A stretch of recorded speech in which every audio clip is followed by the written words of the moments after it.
แค่ย่างก็สามารถต่ออายุไขคนเฮาได้แล้วพี่น้องเด้อมาไปย่าง10,000ก้าวกันไปการย่าง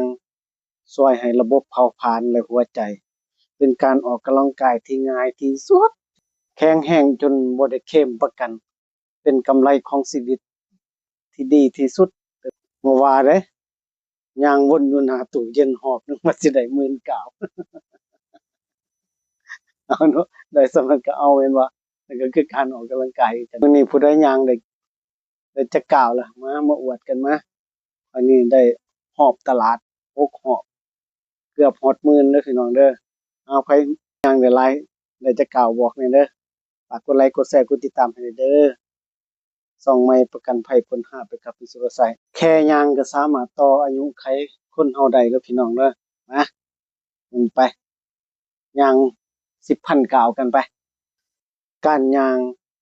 ช่วยให้ระบบเผาผลาญและหัวใจเป็นการออกกำลังกายที่ง่ายที่สุด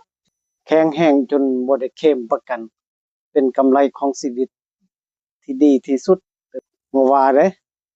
ย่างวนอยู่หน้าตู้เย็นหอบหนึงว่าสิได้19,000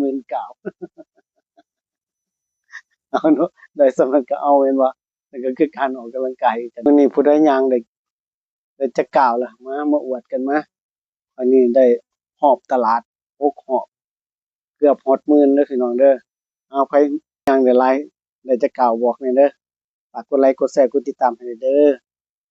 ส่องใหม่ประกันภัยพ้น5ไปกับพี่สุรศัย